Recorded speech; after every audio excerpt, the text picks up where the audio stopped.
General Hospital spoilers: Michael's marriage of convenience takes a shocking turn when he discovers Jacinda's true identity.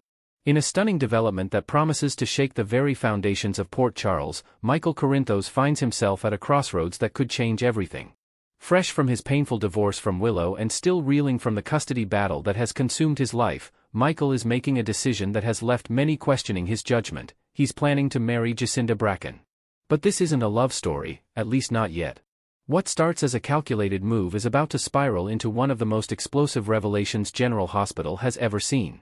Michael Corinthos has always been methodical, strategic, and willing to do whatever it takes to protect his interests. The son who spent years trying to distance himself from his father Sonny's world has ironically adopted many of the mob boss's tactics when it matters most.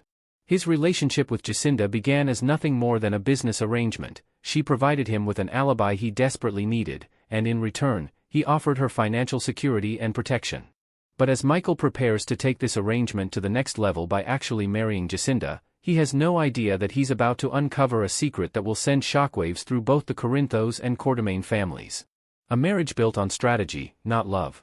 The circumstances surrounding Michael's decision to marry Jacinda are complex and rooted in his current battles on multiple fronts. After his relationship with Willow imploded spectacularly, marked by her affair with Drew and the subsequent custody war over their children Wiley and Amelia, Michael has been operating in survival mode. He's sending his newborn daughter Daisy out of the country with Sasha for her safety, he's fighting to keep Willow away from their other children, and he's under investigation for the attempted murder of Drew Kane. Enter Jacinda Bracken, a woman who has proven herself to be both resourceful and pragmatic. As an escort and dealmaker, she understands the transactional nature of relationships in Port Charles better than most. When Michael needed an alibi for the night of Drew's shooting, Jacinda stepped up, and their arrangement began. What started as a simple business transaction has evolved into something more complex, a fake relationship that has now progressed to the point where Michael is seriously considering making it official through marriage. But make no mistake, this isn't about love, at least not on Michael's part.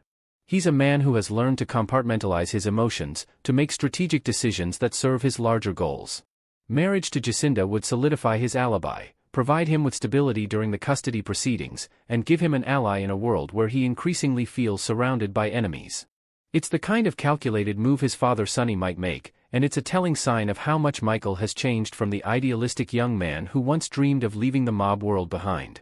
Yet even as Michael moves forward with this plan, there are hints that his feelings for Jacinda may be evolving into something more genuine. Those who have observed them together have noticed a certain chemistry, a connection that goes beyond mere convenience. Jacinda herself has shown a softer side when she's with Michael, displaying genuine concern for him during difficult moments and revealing layers to her personality that suggest she's more than just the tough, manipulative businesswoman she presents to the world. The investigation that changes everything. As Michael prepares for this marriage of convenience, he makes a decision that will alter the course of multiple lives. He decides to thoroughly investigate Jacinda's background. It's a practical move, the kind of due diligence one might expect from someone in his position. After all, he's planning to legally bind himself to this woman, to bring her fully into the Quartermain Corinthos orbit. He needs to know who she really is, where she comes from, and whether there are any skeletons in her closet that could come back to haunt him. What Michael discovers, however, goes far beyond anything he could have anticipated. As he delves into Jacinda's past, tracing her family history and conducting DNA analysis through his extensive resources, the results come back with information that stops him cold. Jacinda Bracken is Sonny Corinthos's biological daughter. The revelation is staggering in its implications. Michael's mind races as he processes what this means. The woman he's planning to marry, albeit without love, is actually his half-sister. The escort he's been using as an alibi shares his blood through their father Sonny. It's a twist that seems almost too dramatic to be real, yet the evidence is irrefutable. What makes this discovery even more shocking is that neither Sonny nor Jacinda have any idea about their biological connection. Jacinda has grown up completely unaware of her true parentage, never knowing that the notorious mob boss of Port Charles is her father. And Sonny, a man who has fathered multiple children with different women over the years, Dante with Olivia, Christina with Alexis, Morgan with Carly, now deceased, Avery with Ava, and Donna with Carly, has no clue that he has another daughter walking the streets of Port Charles. The weight of knowledge. Michael finds himself in an impossible position. He holds information that will devastate everyone involved once it comes to light, yet revealing it will create chaos he may not be prepared to handle. Should he tell Jacinda immediately, shattering whatever understanding she has of her own identity? Should he go to Sonny first, adding yet another child to the complicated Corinthos family tree? Or should he keep this secret to himself, at least for now, while he figures out the best way to handle the situation? The practical implications are staggering. If Michael marries Jacinda without revealing what he knows, he'll be entering into a fraudulent marriage with his own sister, a situation that's not only morally complicated but potentially illegal. Yet if he backs out of the marriage now without explanation, he loses the alibi and stability that the arrangement was meant to provide. He's also acutely aware that Jacinda has come to rely on their arrangement, and pulling out abruptly could leave her vulnerable. Then there's the emotional component. Despite his insistence that this marriage was purely strategic, Michael can't deny that he's developed genuine feelings of something for Jacinda. Not romantic love, perhaps, but certainly a connection, a bond that he now realizes was partly rooted in their shared DNA. Those moments when he felt an inexplicable pull toward her, when their interaction seemed to flow with an ease he couldn't quite explain, was it all just the recognition of family on some subconscious level? The Corinthos legacy expands again. For Sonny, this revelation, when it inevitably comes to light, will be yet another reminder of the complicated legacy he's leaving behind. The man who has always prided himself on protecting his family, on knowing and caring for his children despite the dangerous world he inhabits, will have to confront the fact that he has a daughter who has been living in Port Charles without his knowledge or protection. Jacinda, meanwhile, will have to completely reconfigure her understanding of who she is. Learning that she's the daughter of Sonny Corinthos isn't just a family revelation, it's an identity earthquake. Suddenly, she's part of one of the most powerful and dangerous families in Port Charles. She has siblings she never knew existed: Dante, the police detective; Christina, who has struggled with her own demons; Avery, the young daughter Sonny shares with Ava; and Donna, his youngest child, with Carly. She's also connected to Michael in a way that makes their arrangement not just inappropriate but impossible. The revelation will also impact the broader Corinthos and Quartermain families. Carly, who has always been fiercely protective of Michael, will be horrified to learn how close her son came to making a catastrophic mistake. Dante will gain another sister, adding to the already complex web of Corinthos family relationships. And the Quartermains, who have watched Michael become increasingly hardened and strategic in his approach to life, will see this as yet another example of how the Corinthos side of his heritage continues to complicate his existence. Michael's moral crossroads. As Michael sits with this information, he's forced to confront some uncomfortable truths about himself. He's become so focused on winning the custody battle, winning against Drew, winning in the court of public opinion, that he's lost sight of the ethical lines he once swore never to cross. He was willing to enter into a loveless marriage purely for strategic advantage, treating a human being as a chess piece in his larger game. That he discovered Jacinda's true identity before the marriage could take place doesn't erase the fact that he was prepared to use her in this way. Yet Michael is also discovering depths of character he didn't know he possessed. The fact that he chose to investigate Jacinda's background shows a level of conscientiousness, a recognition that even in a transactional relationship, he owes his partner honesty and transparency. And now that he knows the truth, he's faced with a choice that will define what kind of man he truly is. Will he do the right thing, even though it costs him strategically? Will he prioritize Jacinda's right to know her true identity over his own needs and plans? The investigation has also revealed something else: the circumstances of Jacinda's conception and birth. As Michael pieces together the timeline, he discovers a brief relationship Sonny had years ago with a woman who disappeared from Port Charles before she could tell him she was pregnant.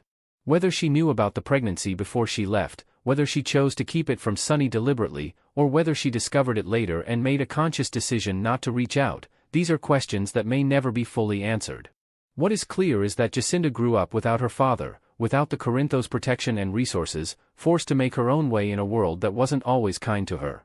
This knowledge adds another layer of complexity to Michael's dilemma. Jacinda deserves to know that she has a father, a family, a legacy that's very different from the one she's imagined for herself. She deserves to know that she's a Corinthos, with all the protection and danger that name entails. And Sonny deserves to know that he has another daughter, another child who has been out in the world without him. The inevitable revelation.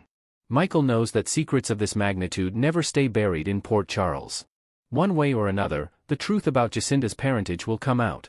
The only question is how and when, and whether Michael will be the one to control that revelation or whether it will explode in the worst possible way at the worst possible time. As he contemplates his next move, Michael is acutely aware that his decision will have ripple effects throughout Port Charles. Revealing the truth means ending any possibility of his arrangement with Jacinda, leaving him without the alibi and stability he was counting on. It means dealing with the fallout within the Corinthos family as Sonny processes the existence of yet another child he knew nothing about. It means watching Jacinda grapple with an identity crisis that will fundamentally change how she sees herself and her place in the world. But keeping the secret? That's a burden Michael isn't sure he can carry. Every time he looks at Jacinda, he'll know the truth. Every interaction will be colored by this knowledge. And if the secret eventually comes out, as secrets always do, the fact that he knew and said nothing will make everything infinitely worse. The irony isn't lost on Michael. He spent years watching his father navigate the complicated consequences of his past relationships and the children they produced. He's seen how secrets and lies have torn the Corinthos family apart time and time again. He's sworn that he would be different, that he would live his life with more honesty and integrity than the mob world his father inhabits typically allows. Yet here he is, holding a secret that affects multiple lives, trying to decide whether truth or strategy should guide his next move. As General Hospital viewers wait to see how this stunning revelation will unfold, one thing is certain: Michael Corinthos' life is about to get infinitely more complicated. His plan for a strategic marriage has been derailed by a truth he never saw coming. And in Port Charles, where family secrets have a way of exploding at the worst possible moments, it's only a matter of time before Jacinda Bracken discovers that she's not just Michael's intended bride, she's his sister, and the newest addition to the ever-expanding Corinthos family tree. The question now isn't whether the truth will come out, but how much damage it will do when it finally does. And for Michael, who thought he was making a calculated business decision, the revelation that Jacinda is Sonny's daughter represents a wake-up call about the limits of control and the unexpected ways that family ties can complicate even the most carefully laid plans. In a family already famous for its drama and dysfunction, this latest twist promises to be one that no one will soon forget. Next, we will dive deep into the explosive tensions brewing at the Quartermaine mansion as Drew Kane sets his sights on a bold power play that could reshape Port Charles forever. In the latest twists from the October 24th episode, Drew Kane finally comes face-to-face with Veronica Ronnie Bard at the iconic Quartermaine estate, and it's clear from the outset that Drew is pulling out all the stops to charm his way into her good graces. With his signature smooth talk and calculated compliments, Drew lays it on thick, painting himself as a sympathetic figure eager to reconnect with his family's legacy. But Ronnie, no stranger to the cutthroat world of high society, isn't buying it for a second. She pierces right through his facade, declaring that she senses a hidden agenda lurking beneath his polished exterior. This initial clash sets the stage for a high-stakes negotiation, where trust is as fragile as the crystal chandeliers in the Q living room, and every word could tip the balance toward alliance or outright hostility. Adding layers to this encounter, Ronnie's sharp intuition stems from her own experiences navigating outsider status in elite circles, making her a formidable opponent who won't be easily swayed by flattery alone. Ronnie's ability to read people like Drew reveals her street-smart savvy, honed from years of dealing with opportunists who mask their ambitions with smiles. She's encountered his type before, ambitious climbers who use charisma as a weapon, and she wastes no time calling him out, insisting that whatever he's after, it's not just a casual chat about real estate. Despite the red flags, Ronnie remains open-minded, vowing to form her own opinion rather than relying solely on the town's gossip mill. The rumors swirling around Drew are indeed damning, tales of his ruthless tactics in business and personal vendettas that have left a trail of broken alliances. Cody Bell's account stands out prominently, recounting how Drew orchestrated Tracy Quartermaine's arrest on charges of drugging him, a scandal that rocked the family and exposed deep-seated resentments. Ronnie connects this personally, suspecting that Tracy might have slipped something into her own drink during a tense gathering, blurring the lines between paranoia and potential truth in the shadowy underbelly of Port Charles intrigue. This shared suspicion creates an unexpected bond, even as it fuels Ronnie's wariness, turning their conversation into a delicate dance of revelation and restraint. As the discussion unfolds, Drew subtly steers toward common ground, highlighting how both he and Ronnie are misfits in the rigid hierarchy of Port Charles society. He's the black sheep of the Quartermaine clan, cast aside despite his blood ties, and Ronnie echoes this sentiment as a newcomer who feels like an intruder in the opulent world of old money and long-standing feuds. Drew leans heavily into this narrative, portraying himself as a kindred spirit fighting for a place at the table, hoping to exploit their mutual outsider status to soften Ronnie's defenses and nudge her toward his ultimate goal. Inventing a new angle here, imagine Drew sharing a fabricated anecdote from his military days, drawing parallels to Ronnie's mysterious past, perhaps hinting at her own brushes with corporate espionage or family betrayals that mirror his struggles. This tactic not only humanizes him in her eyes but also plants seeds of empathy, making the idea of partnering with him seem less like a risk and more like a strategic alliance against the establishment.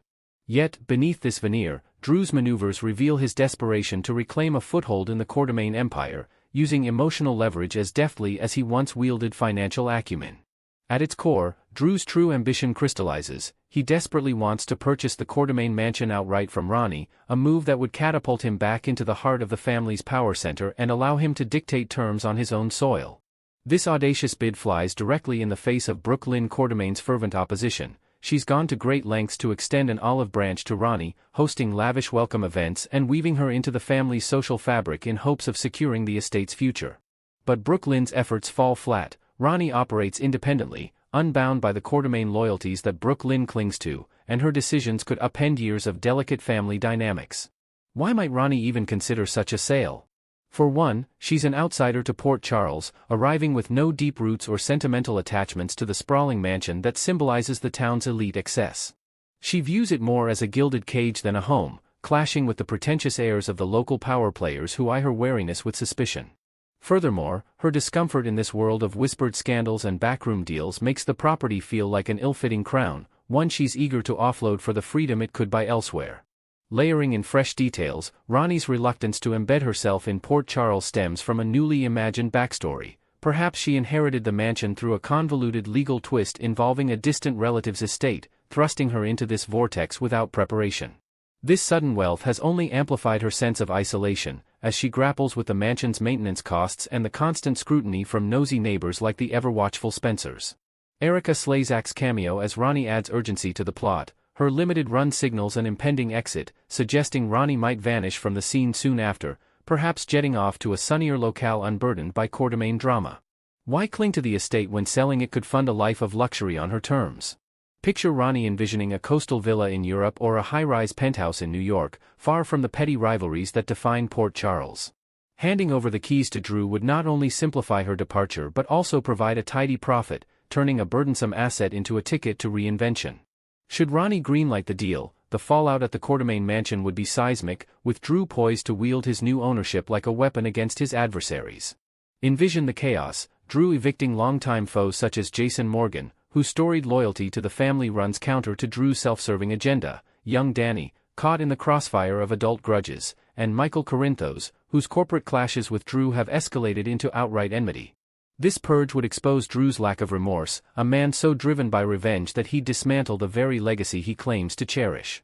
Monica Quartermaine's will snubbed him explicitly, underscoring the family's rejection of his Quartermaine identity, a decision rooted in his history of betrayals and ethical lapses that have eroded any goodwill he once had. No amount of exclusion will deter Congressman Crooked, as detractors mockingly call him, from pressing forward with his schemes, his unyielding determination fueled by a cocktail of entitlement and bitterness that blinds him to the isolation he's courting. Expanding on this rift, Drew's outcast status traces back to pivotal moments like his controversial political run, where scandals involving insider trading and manipulated elections tarnished the Quartermaine name further. Michael, in particular, views Drew as a parasitic force, siphoning resources without contributing to the family's philanthropic heart, efforts like the hospital's expansions that Monica championed. Jason's eviction would hit hardest, severing ties to the guardsman who once protected the estate from external threats, now replaced by Drew's private security detail loyal only to him. Danny's displacement adds a heartbreaking layer, as the boy navigates his parents' fractured world, potentially sparking a custody battle that draws in more players like Sam McCall. Ronnie's sale would ignite these evictions swiftly, with Drew wasting no time in legal notices and movers, reveling in the power shift that finally places him at the helm. Looking ahead, the embers of this mansion deal promise to ignite broader turmoil across Port Charles, with Drew's maneuvers rippling through every corner of the city. Red-hot spoilers suggest he's gearing up for even more disruptive schemes in the coming days and weeks, perhaps allying with unexpected figures like a returning villain or manipulating ELQ board votes to consolidate his influence. The Quartermaine mansion, once a beacon of unity amid chaos, could become a fortress of division under Drew's rule, forcing longtime residents to scatter and forge new allegiances. Brooke Lynn might rally a counteroffensive, enlisting Ned's cunning or Olivia's diplomacy to block the sale, while Ronnie weighs the temptations of quick cash against the allure of leaving a lasting mark.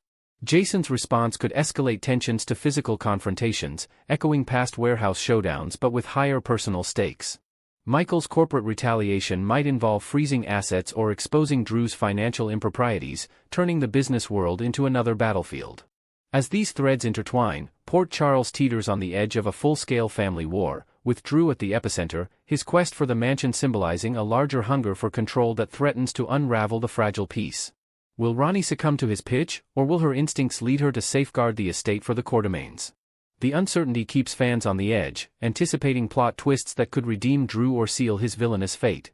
Stay tuned to the ABC General Hospital Spoilers channel for the latest updates as this saga unfolds, promising drama that's as intoxicating as it is unpredictable.